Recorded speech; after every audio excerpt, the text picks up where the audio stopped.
소아 류마티스 관절염이라는 것은 16세 이전에 발병하는 자가 면역 질환으로서 한 관절이 6주 이상 계속 통증이 있는 거고, 아침에 일어나면은 굉장히 뻣뻣하는 조조강직이라고, 그래서 아침에 어기적 걷고, 그러면서 또 낮에는 또 멀쩡히 또 풀려요. 그러니까 보호자들이 봤을 때 성장통인가 그 정도 오해할 수 있는 그런 질환입니다. 자가면역 질환인 건 대부분 원인을 모릅니다. 근데 굳이 원인을 몇 가지 밝혀진 것을 보면은 파보바레트 B19번이라고 하는 바이러스 감염도 있고요. 그리고 면역 질환들, 이제 자가면역 질환들 이런 것들이 다 복합해서 생기는 면역 질환입니다. 그런데 특히나 우리 몸에서 HLA B27번 양성인 경우에는 좀 더 그러한 가능성이 높아지죠. 이게 유병률을 알기는 대단히 어렵습니다. 왜 그러냐면은 소아 류마티스 전문가가 환자를 하나씩 다 보고 류마티스라고 진단해야 되는데 아직까지 우리나라는 그런 형편이 못 되죠. 그래서 우리 소아 류마티스 관절염으로 들어가는 질병 코드가 있습니다. 질병 코드라도 질병관리본부나 아니면 우리 심평원에 가서 문의를 하면은 과연 이런 소아 류마티스 관절염 코드를 갖고 약을 타먹는 사람이 대한민국에 지금 몇 명이냐, 그것을 한번 문의를 했었어요. 그게 그 발표 나온 것이 한 1000명 정도 되는 것 같아요. 근데 그 1000명이 과연 소아 류마티스 관절염이냐 하면은 정형외과 가서 잠깐 관절이 아픈데요 갔다도 청소년들이 가 있었으니까 그것도 그냥 소아 류마티스 관절염이라는데 엄밀히 말씀드리면은 그것은 류마티스 관절염이 아니라 일시적인 관절염일 수도 있습니다. 그러니까 아마 1000명 미만일 것입니다. 그렇죠. 성장통이라고 하는 것은 실제로는 질병이 아니에요. 애들이 자라나면서 아파하는 거죠. 그러니까 성장통에 애들이 다리가 아프다고 하고 밤에도 또 아프다고 뭐 많이 보채고 그러는데 그런 경우 대부분 주물러주면은 시원해해요. 이건 성장통인데 정말 관절염인 경우에는 만지면은 염증이기 때문에 대단히 아파합니다. 그리고 관절이 부어요. 붓고, 그러니까 이게 얼른 구분할 때는 관절이 부은 것도 하나도 없고 주물러주면 시원해하다. 그러면은 이것은 성장통이고, 관절 만지면 굉장히 아파한다. 그러면은 이것은 일단 관절염으로 간주하셔야 되겠습니다. 그렇죠. 일단은 관절염이니까 관절이 붓겠죠. 관절이 붓고 그 다음에 보통 염증이 있으니까 만지면은 관절에 열감이 있어요. 뜨끈뜨끈하고, 그리고 어떤 경우에는 관절이 빨갛게 붓기도 하고 그래요. 그리고 만지면 대단히 아프고 그 운동 제한이 생기는 거고. 근데 이것이 일시적인 관절염도 있고 아니면은 류마티스 관절염으로 있는데, 류마티스 관절염이라는 것은 한 관절이 6주 이상 계속 지속됩니다. 이런 경우에는 소아 류마티스 관절염을 의심하셔야 됩니다. 그렇죠. 모든 만성 질환이라는 것은 소아에서 다 성장 발육에 다 지장이 옵니다. 그런데 조기에 진료하고 조기에 염증 반응을 잘 잡아준다면은 성장 발육 장애 없이 일상생활 아니면 일반인과 똑같이 성장 없이 있습니다. 소아 류마티스 관절염은 크게 5가지로 분류할 수가 있어요. 성인 류마티스 관절염은 딱 타입이 하나인데, 소아는 크게 3가지 분류하면은 전신성 소아 류마티스 관절염, 그리고 소수성 소아 류마티스 관절염, 다수성 소아 류마티스 관절염, 크게 3개인데 이 중에서 다수성 소아 류마티스 관절염도 2개로 또 나눠져요. 류마티스인자 양성형, 류마티스인자 음성형. 그리고 소수 관절염은 타입 1, 타입 2 이렇게 나눠져서 총 5가지 타입이 됩니다. 근데 이 중에서 성인 류마티스 관절염과 가장 유사한 것이 다수형 류마티스인자 양성인 경우가 성인과 굉장히 유사합니다. 이런 경우에는 관절 파괴가 굉장히 빨리 오죠. 예, 이런 질문을 굉장히 많이 받는데요. 일단은 저희가 뭐라고 말씀드리냐면은 부모가 류마티스 관절염인데 우리 자식도 류마티스 관절염입니다. 그건 유전입니다. 근데 이것은 유전이 아닙니다. 유전이 아니기 때문에 부모님이 류마티스 관절염이라고 우리 애기도 유전이 됐을까, 그렇게 우려 안 하셔도 되겠습니다. 그렇죠. 말씀드린 대로 전신형 류마티스 관절염이 있습니다. 이것은 관절뿐만 아니라 온몸을 다 침범해서 임파선 아니면은 간, 심장, 비장, 온몸에 다 다 침범돼서 염증이 폭발적으로 일어나는 그러한 전신형 류마티드 관절염이 있습니다. 이런 경우에는 사망할 수 있습니다. 일단은 원인도 확실치 않기 때문에 그 원인을 제거하면 예방이 되겠지만은 지금 현재 가장 최선의 방법은 조기 치료해서 관절의 변형을 예방하고 그리고 약물을 꾸준히 복용한다면은 우리 일상생활하는데 성장 발육하는데 지장이 없겠습니다. 사실 류마티드 관절염이 소아 류마티드 관절염이 대단히 드문 그 희귀난치성 질환이거든요. 그래서 이런 연구를 하려면 환자군이 많으면은 연구가 가능한데 환자군이 거의 없기 때문에 각 국가별로 이게 모아서 하는 것이 지금 현재 제일 활발한 것이 미국에 있는 신시내티 칠드런 하스피탈을 중심으로 해가지고 옆에 인접해 있는 도시 5개가 모여서 이게 신시내티, 오하이오 신시내티 있고 그 옆에 인디애나폴리스 있고 켄터키 있고 그래서 그런 5개 도시가 모여서 하는 펜타 미팅이 있습니다. 거기서는 환자들 각 도시별로 모아가지고 그래서 연구하는 그룹이 하나 있고 유럽에서는 프린토라고 해서 페디아트릭 류마톨로지 인터내셔널 오가나이제이션에서 프린토 그룹이 이태리에서 있습니다. 근데 이태리뿐만 아니라 이게 인터내셔널 오가나이제이션이니까 전 세계적으로 환자를 모아가지고 연구를 하고 있습니다. 그것이 최근에 그런 모임이 형성되고 지금 10년도 안 되죠. 그렇게 지금 연구하고 있는데 이제 프린토에서 한 것은 뭐냐면은 내가 아픈데 어느 정도 아픈 건지 이런 그 평가 방법이 없지 않습니까? 그래서 치료했는데 얼마큼 좋아졌다 이런 평가 방법이 없는 것을 그것을 각 국가 언어로 번역을 해가지고 그래서 이런 경우에는 이렇게 평가를 1로 주자, 2로 주자, 3으로 주자. 그러한 평가를 지금 국제적으로 지금 만들고 있었고, 미국은 이미 자기 나라에서 영어로 돼 있는 것을, 그런 것을 그 펜타 미팅에서 만들고 쓰고 있습니다. 그래서 지금 현재는 환자를 평가하는데, 잘 낫고 있다, 잘 안 낫고 있다. 그런 것도 평가 기준부터 만들었고, 그다음부터는 이제 약이 어떤 약물을 써야 될지, 그것 지금 하고 있고, 지금 현재 또 하나 지금 방금 편지 온 거 봤는데 프린트에서 왔는데 그것도 우리도 거기다 참석해가지고 참여해서 이게 환자를 같이 등록하자 등록해가지고 환자 수를 늘리자 그런 편지를 지금 받고 있습니다. 오해는요 대부분 약물이에요. 약물인데 이제 쓰는 약들이 이제 부모들이 이제 류마티스 쓰는 약들을 다 설명을 다 해드리거든요. 해드리면은 또 인터넷도 여기저기 찾아보시고 그래서 약물 부작용에 대해서 굉장히 오해를 하고 계신 것 같아요. 근데 성인 류마티스도 그렇고 소아 류마티스도 그렇고 약물의 가장 기본이 MTX라고 하는 메토트렉세이트라고 하는 약물이 있어요. 이것은 항암제입니다. 근데 항암제를 류마티스 환자는 왜 항암제를 써? 그러면 이게 항암제면 무지무지하게 독한 약인데 그렇게 오해를 하고 계신데 실제로 이 약이 처음에 개발됐을 때는 항암제로 개발됐어요. 골수암이나 그런 거. 근데 한 100분의 1 용량을 줄였더니만 항암 효과는 전혀 없고 소염작용만 있는데 대단히 좋은 소염작용을 일으켜요. 그래서 류마티드 관절염은 성이나 소아나 가장 기본이 되는 약이에요. 그래서 그 약을 쓰고 있는데 대부분 오해하시는 것이 항암제인데 이 약 먹으면 안 되겠다. 지금 그렇게 오해하고 계시고 또 하나는 스테로이드 약이 있어요.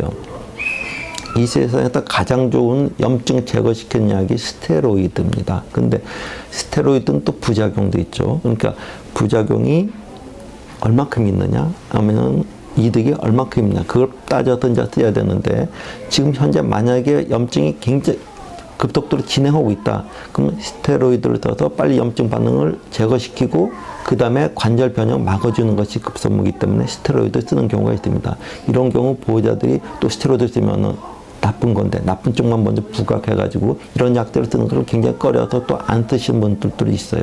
그러면 치료 시기가 늦어지죠. 이런 것은 아마 그 오해를 하시는 것이 항암제 오해하고 스테로이드 부작용 오해하고 계시는데 약 용량이 잘 맞으면은 큰 부작용 없이 잘 끝납니다.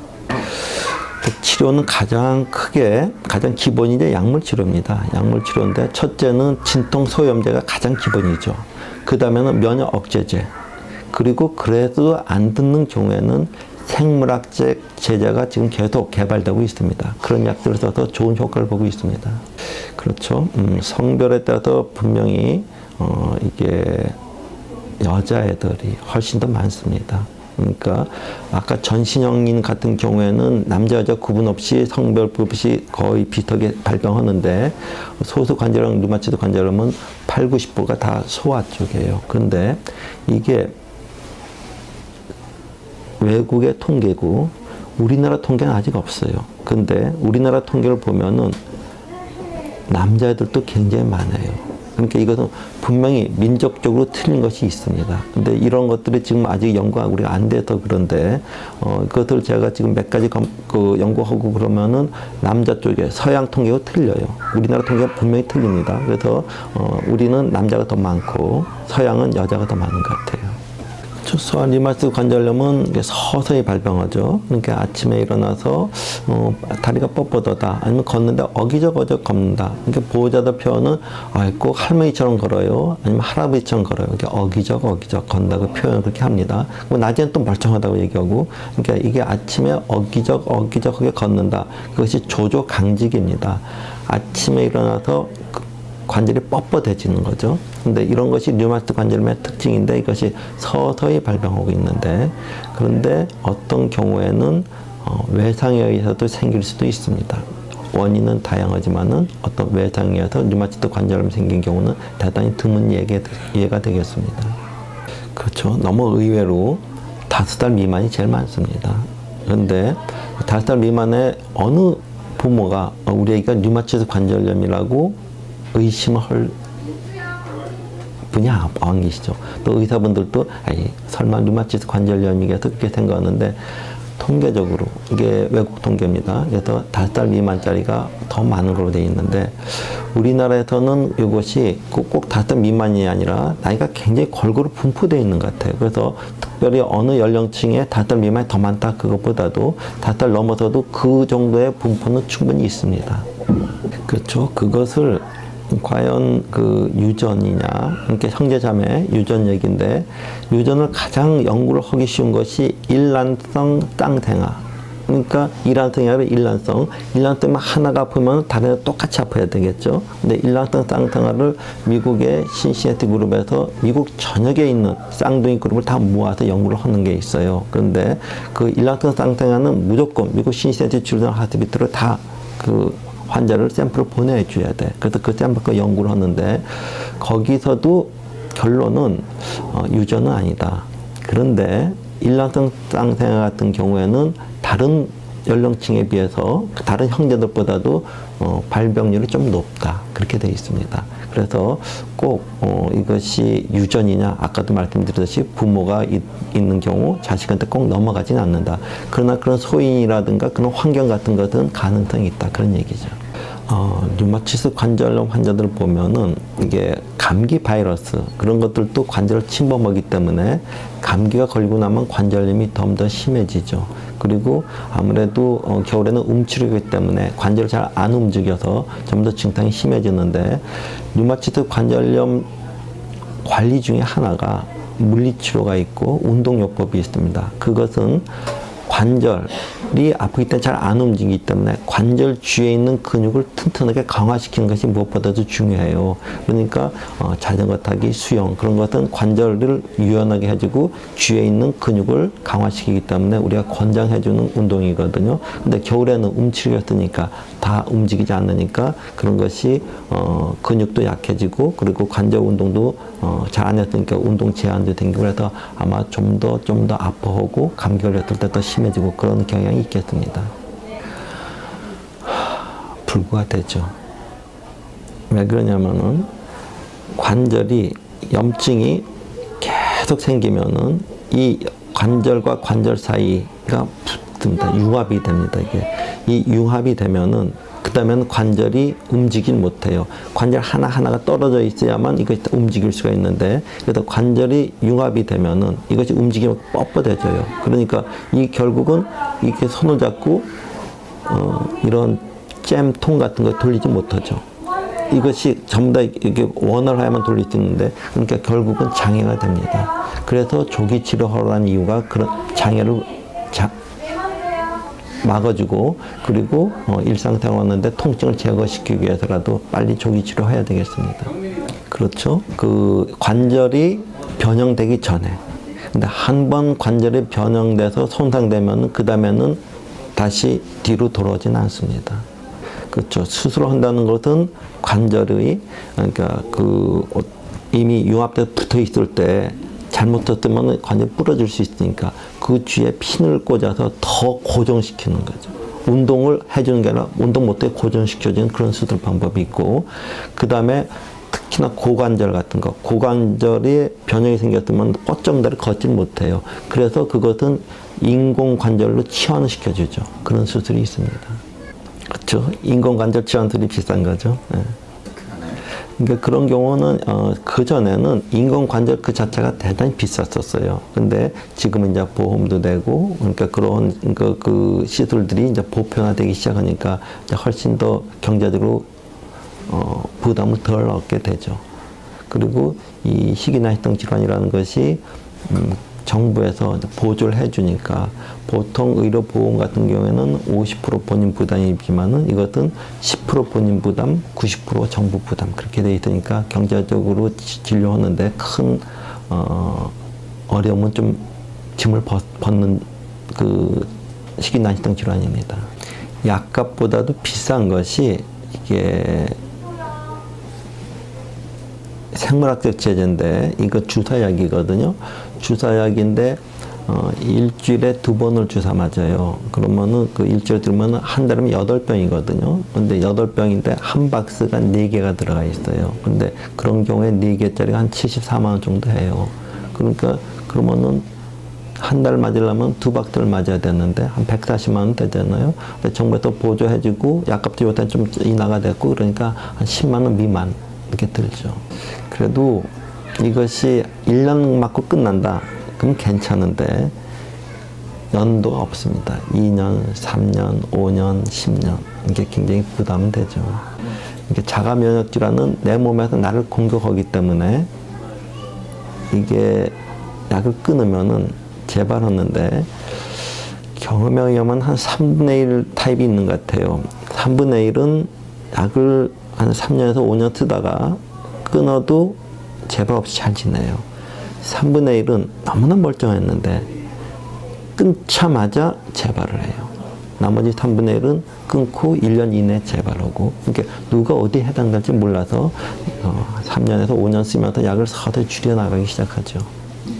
결혼 못하는 게 아니라 지금 결혼해서 오고 있습니다. 그게 아기 멀쩡하죠. 결혼해가지고 얘네들이 이제 어렸을 때부터 치료 쭉 받았고 지금 이제 결혼해서 아기를 데리고 와요. 여기를. 근데 아기 데리고 오는데 밖에 있는 보호자들은 아기가 아파서 온 줄 아는데 아기는 멀쩡합니다. 그리고 아빠가 데리고 오고 엄마가 데리고 오고. 근데 결혼해서 아기 낳고 그런 거 아무 문제가 없고, 또 여자인 경우에는 우리가 아까 말씀드린 MTX라고 하는 약은 간에다 해독하는 약이고, 또 임신했을 때 이게 좀 기형도 생길 수 있고, 그래서 MTX 먹을 때는 2가지 약속을 하자 그래요.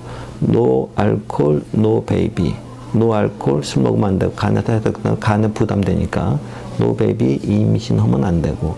그러나 이게 와시 아웃 피리어드라고 해서 약물이 우리 몸에서 완전히 빠져나가는 시기가 3개월을 잡아요. 그래서 임신한다면은 이 약을 3개월 끊으면 돼요. 와시아웃 피리어드, 우리 몸에도 그 약이 하나도 없어져. 흔적도 없어져.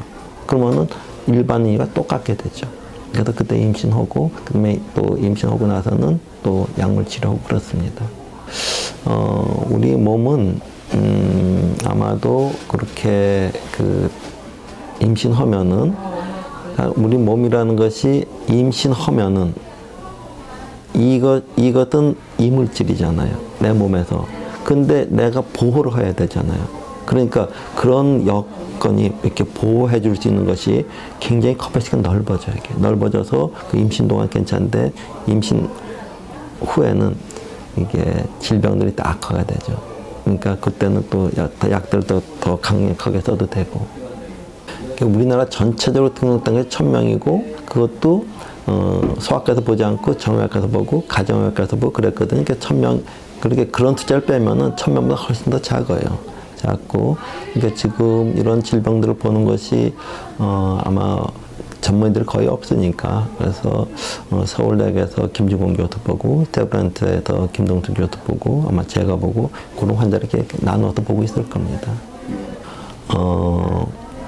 사실 이게 만성 질환이라고 해서 보호자들이 굉장히 무서워하는데 이게 약을 자꾸 꾸준히 먹으면은 아무 표시도 안 나요. 멀쩡해져요. 멀쩡해지니까 약물 투여를 게으르지 않고 꾸준히 잘 먹고 그리고 이제 물리치료, 운동하면서 근육 강화시켜주고 그러면은 일상생활에 아무 문제 없어요. 그런데 아까 제가 잠깐 언급은 아직 안 했지만은 눈에 대해서는 항상 1년에 2번 정도 안과를 정기 검진해야 됩니다. 왜 그러냐면은 류마티스 관절염이 눈에도 오기 때문에 눈에서 포도막염이 와요. 포도막염이 오는데 이 포도막염이 오면은 후유증으로 나중에 실명까지 가기 때문에 1년에 우리 학생들한테는 여름방학, 겨울방학, 여름방학, 겨울방학 1년에 꼭 2번 안과 진료 하십시오 얘기를 해줍니다. 그렇죠. 이게 안과에서 저한테 뭐라고 하냐면은 아기가 포도막염이 있습니다고 와요. 근데 먼저 포도막염 먼저 생기고 관절염이 하나도 안 생겨요. 그런 애들은 3개월, 6개월 그런 식으로 계속 보다 보면은 포도막염 있는 애들이 류마티스 관절염으로 바뀔 확률이 굉장히 높습니다. 많지 않아요. 근데 이게 실제 류마티스 관절염이 앓고 있는 애들의 그럼 포도막염이 몇 프로 정도 생기느냐? 근데 그런 거 이제 통계를 보면은 되게 한 13%에서 한 20% 그 정도 돼요. 그런데 20%는 굉장히 높은 그룹이죠. 근데 저희 병원도 해보니까 한 11, 2%, 13%? 그리고 제가 미국에 있을 때 통계해보니까 그쪽 그룹도 아까 그 펜타미튼 그룹도 거기도 한 13.5%그 정도 되고 해외 논문들도 한 12, 3%그 정도 나오고 있어요. 근데 이제 아까 그 레인지로 한 20% 준 것은 어느 그룹에서 발표 20%까지 나오니까. 근데 대개 한 12, 3% 정도 되기 때문에 그렇게 뭐 높다고 생각할 수도 있지만은 그러니까 자주 보지는 않죠. 조기에 발견하면 가능합니다. 근데 조기에 발견해도 이게 밴드가 생긴 애들이 있어요, 이렇게요. 그러니까 뭐 케라토패시라고 해가지고 눈에 밴드가 생기는데 하얀 밴드가 쫙 껴요. 그러면 눈이 안 보이죠? 안 보이고 밴드를 벗겨내야 되는데 벗겨내도 또 생기고 벗겨내 또 생기고 그러면서 한쪽은 실명된 애들도 있고 그렇습니다. 근데 일단 포도막염 생기면은 치료약은 있어요. 치료약은 있고 그 다음에 치료해주면은 또 멀쩡해지고 치료해서 멀쩡한 애들이 대부분이고 이렇게 오래가서 실명된 애들은 아주 드문 케이스죠. 성인 류마티스 관절염은 성인은 눈이 아파요. 소아 류마티스 관절염은 통증이 없어요. 의사가 꼭 보야만 알아. 그렇기 때문에 환자 올 때마다 눈을 봐주고 그리고 정기적인 안과 검진이 제일 중요합니다. 2가지 타입이 있어요. 소수 관절염 류마티스 관절염은 서서히 와. 만성이에요.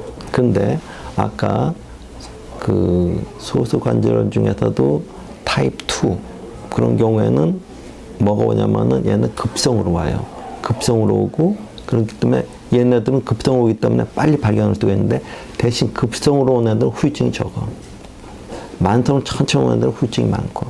그러니까 급성도 있고 만성도 있고 2가지 있는데 급성보다 만성이 좀 더 많죠.